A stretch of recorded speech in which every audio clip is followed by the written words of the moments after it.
City spots selfie shots. Selfie spots గా మారిన పాత బస్తీ అందాలు. పూర్తి వివరాలకు చదవండి రేపటి సాక్షి దినపత్రిక. ఈరోజు నువ్వు చెప్పావే గుర్తుందా? 20,000 రూపాయల రైతు భరోసా. ఎక్కడన్నా 20,000 రూపాయల రైతు భరోసా ఈరోజు కనీసం దాని గురించి మాట్లాడుతున్నావు. నువ్వు ఎప్పుడు అమలు చేస్తాం, ఏ విధంగా అమలు చేస్తామని చెప్పి లేదు. కాబట్టి రైతు భరోసా పేరుతో రైతులను మోసం చేశావు. 20,000 రూపాయలు ఇస్తానన్నావు, ఆ హామీని గాలికి వదిలేసావు. క్రాప్ ఇన్సూరెన్స్, ఉచిత ఫ్రీ క్రాప్ ఇన్సూరెన్స్ పెడితే స్పష్టంగా నేను క్రాప్ ఇన్సూరెన్స్ ఇవ్వను, ఇచ్చేటువంటి పరిస్థితి లేదు, క్రాప్ ఇన్సూరెన్స్ ఉండదు, కాబట్టి ఖరీఫ్తో అయిపోతుంది, జగన్మోహన్ రెడ్డి గారి పరిపాలన అప్పుడు నిర్ణయం కాబట్టి అది అయిపోతుంది, రబీ నుంచి మేము ఎవరి రైతులు వాళ్ళ వాటా వాళ్ళు కట్టుకోవాల్సిందే తప్ప ఈ రాష్ట్రంలో ఫ్రీ క్రాప్ ఇన్సూరెన్స్ అనేది ఉండదు. ఈ క్రాప్ నమోదు అనేటువంటిది అస్తవ్యస్తంగా తయారైపోయింది. జగన్మోహన్ రెడ్డి గారి సమయంలో ఎంత పారదర్శకంగా ఉన్నదో ఈరోజు అంత అస్తవ్యస్తంగా తయారైపోయింది. మార్కెట్లో రైతులకి ఎరువుల లభ్యత లేదు, విత్తనాలు దొరకటం లేదు. ఆర్బీకేల ద్వారానే ఎరువులు విత్తనాలు అందించేటువంటి వ్యవస్థని నిర్వీర్యం చేశావు. సున్నా వడ్డీ ఈరోజు దానికి సంబంధించినటువంటి రుణాలు ఏదైతే ఉన్నాయో సున్నా వడ్డీ రుణాలు లేవు. ఈరోజు రైతులకు సంబంధించి, కౌలు రైతులకు సంబంధించి పాపం నువ్వు నీతో పాటు పవన్ కళ్యాణ్ గారు తిరిగి మీరు చేసినటువంటి ఆ CCRC కార్డులకు సంబంధించినటువంటి జారీ నిలిపివేశారు. కాబట్టి కౌలు రైతులు అష్టకష్టాలు పడేటువంటి పరిస్థితి ఏర్పడింది. ధరల స్థిరీకరణ నిధి లేదు. ఈరోజు ధరలకు సంబంధించినటువంటి దాంట్లో గిట్టుబాటు ధర వచ్చేటువంటి పరిస్థితులు కనిపించడం లేదు. విపత్తుల సహాయ నిధి ఏదైతే గతంలో ప్రవేశపెట్టామో అది కనుమరుగైపోయింది. అసైన్ ల్యాండ్కి సంబంధించినటువంటి రిజిస్ట్రేషన్ అందరికి సంబంధించి పేదల చేతిలో ఉన్నటువంటి 20 సంవత్సరాలుగా వాళ్ళు అనుభవిస్తున్నటువంటి ఆ అసైన్ ల్యాండ్ రిజిస్ట్రేషన్ ఉంటే వాటన్నిటిని ఆపేమని చెప్పావు. ఏదైతే వైఎస్ఆర్ ఫామ్ మెకనైజేషన్ ఇచ్చామో యంత్ర సేవ కింద ట్రాక్టర్లు వాటికి సంబంధించి ఆ యంత్ర సేవకు సంబంధించినటువంటిది ఆగిపోయాయి. అగ్రి టెస్టింగ్ ద్వారా ల్యాబులు ఏదైతే ఉన్నాయో ఆ ల్యాబులకు సంబంధించి ఈరోజు అగ్రి టెస్టింగ్ ల్యాబులకి అంతరాయం ఏర్పడ్డాయి. వాటిలో సరైనటువంటి ప్రయోగాలు జరిగేటువంటి పరిస్థితి లేదు. అక్వా యూనివర్సిటీ పనులకి ఈరోజు గ్రహణం పట్టింది. విత్తన సబ్సిడీకి మంగళం పాడావు. వైఎస్ఆర్ పశు బీమా అనేటువంటి దాన్ని ఈరోజు విస్మరించావు. ఫిష్ ఆంధ్ర అవుట్లెట్స్ ఉంటే వాటిని మాయం చేశావు. శనగ రైతులకు సంబంధించి గతంలో ఉన్నటువంటి బోనస్ విధానాన్ని ఈరోజు రద్దు చేశావు. వ్యవసాయ సలహా మండలి గ్రామ స్థాయి నుంచి రాష్ట్ర స్థాయి వరకు అనేక స్థాయిలో ఉన్నటువంటి వ్యవసాయ సలహా మండలి రైతుల దగ్గర నుంచి సూచనలు సలహాలు తీసుకుని మెరుగైనటువంటి వ్యవసాయం, మెరుగైనటువంటి వనరులు కూర్చడానికి తీసుకున్నటువంటి నిర్ణయాన్ని ఈరోజు వాటిని రద్దు చేశావు. సంచార పశు వైద్యశాలలు మనుషులకు ఏ విధంగా అయితే వైద్య సేవ అందించడానికి మొబైల్ వ్యాన్స్ ఉంటాయో ఆ విధంగా సంచార పశు వైద్యశాలలకు పెడితే పశు సంపదని పెంచడానికి వాటికి సంబంధించి వాటి గ్రహణం పట్టించావు. కాబట్టి వ్యవసాయానికి సంబంధించి పూర్తిగా విస్మరించావు. ఇకపోతే విద్యారంగం చూస్తే తమరు పుత్రరత్నమే ఈరోజు పాపం ఆయన విద్యారంగానికి విద్యాశాఖ మంత్రిగా ఉన్నాడు. విద్యారంగం పూర్తిగా ఈ 100 రోజుల్లో తిరోగమనం పట్టిందని చెప్పి ప్రత్యేకంగా చెప్పాల్సినటువంటి పని లేదు. ఇంగ్లీష్ మీడియం ఉంటే పేదవాడు ఇంగ్లీష్ మీడియం చదవడానికి లేదు అని చెప్పి పేదవాడి మీద కక్ష కట్టి ఈరోజు ఇంగ్లీష్ మీడియాన్ని రద్దు చేశారు. CBSE ఉంటే CBSE ఉండడానికి లేదు అని చెప్పి ఆ CBS ఆప్షన్ లేకుండా CBSEని రద్దు చేశారు.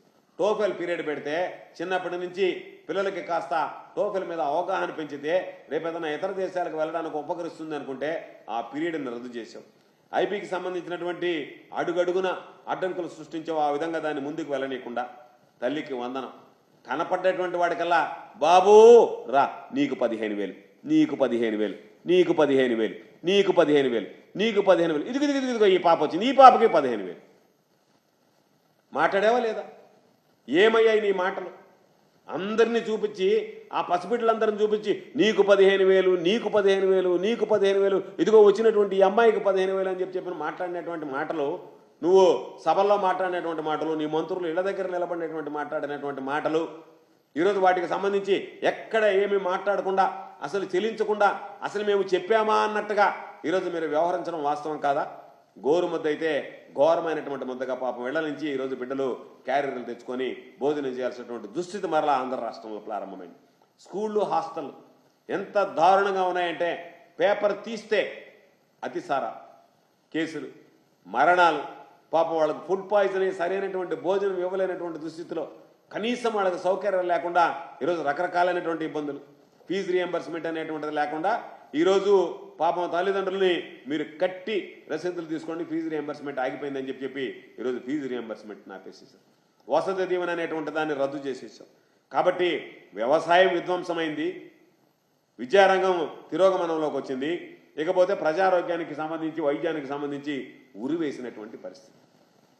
ఎందుకో ప్రజారోగ్యానికి ఉరి అన్నామంటే మెడికల్ కాలేజీలని ఈరోజు ప్రైవేటీకరణ నిర్ణయం, ఏదో ప్రొసీజరల్ ల్యాబ్స్ ఉన్నాయని చెప్పి ఆ రోజు ముఖ్యమంత్రిగా ఉన్నటువంటి జనార్దన్ రెడ్డి గారి మీద మాట్లాడావు. నువ్వు కూడా జనార్దన్ రెడ్డి గారి గురించి 2-3 సార్లు ఉదాహరించావు. అటువంటిది నిస్సిగ్గుగా ప్రభుత్వం నడపాల్సినటువంటి ప్రైవేట్ కాలేజీలని 17 కాలేజీలని నేను ప్రైవేట్ పరం చేస్తానని చెప్పి ఈరోజు నువ్వు ఆశకి ఈరోజు పోయి ఈరోజు విద్యార్థుల జీవితాలతో చెలగాటమాడుతున్నారు.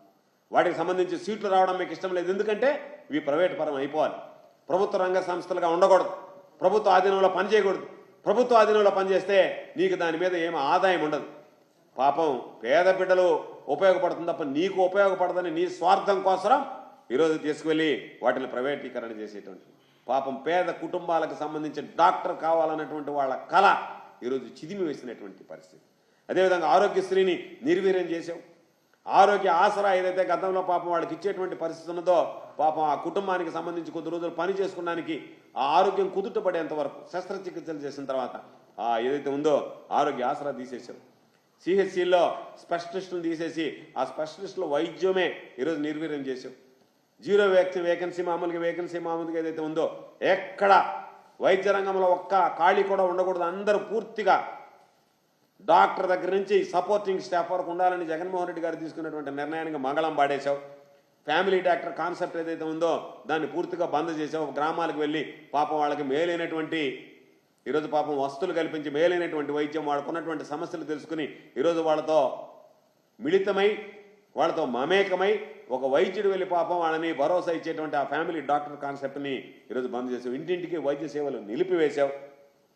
వైఎస్ఆర్ హెల్త్ క్లినిక్ ఏదైతే ఉందో వాటికి గ్రహణం పట్టేటువంటి విధంగా ప్రవర్తిస్తున్నావు. ఆరోగ్య రంగంలో నిలిచినటువంటి ఆ రోజు నాడు నేడు కింద ఏదైతే పనులు చేపట్టారో వాటి యొక్క రూపురేఖలు మార్చాలనేటువంటి ఆలోచనతో వాటి గురించి పట్టించుకున్నటువంటి పరిస్థితి లేదు. ఎక్కడ చూసినా సరే విషజ్వరాలు, వ్యాధులు. ఈరోజు ఎమ్మెల్యేలు కొంతమంది గతంలో పనిచేసినటువంటి వ్యక్తులు కనపడితే దాదాపుగా 10 మంది చికెన్ గునియా ఉంది, డెంగ్యూ ఉంది, అందువల్ల రాలేకపోయామని చెప్పి మాట్లాడుకుంటున్నారంటేనే ఇక పేదవాడి పరిస్థితి ఈ రాష్ట్రంలో ఎంత అధ్వానంగా ఎంత దారుణంగా ఉందో మనం అర్థం చేసుకోగలం. 108, 104 సేవలు ఏదైతే కుయ్యి అంటూ తిరిగాయో చంద్రబాబు పుణ్యమా అని అవి కుయ్యో మర్రో అన్నట్టుగా ఈరోజు తయారైపోయా మామూలుగా 104, 108 వైద్య సేవలు. అదేవిధంగా ఇంటింటికి సంబంధించి ఈరోజు ఎంత అద్భుతమైనటువంటి పరిపాలన ఉన్నదో ఆంధ్ర రాష్ట్రంలో. ఈ దేశంలో మిగతా రాష్ట్రాలకు ఆంధ్ర రాష్ట్రం ఆదరణంగా ఉన్న ఆదర్శంగా ఉన్నటువంటి పరిస్థితి.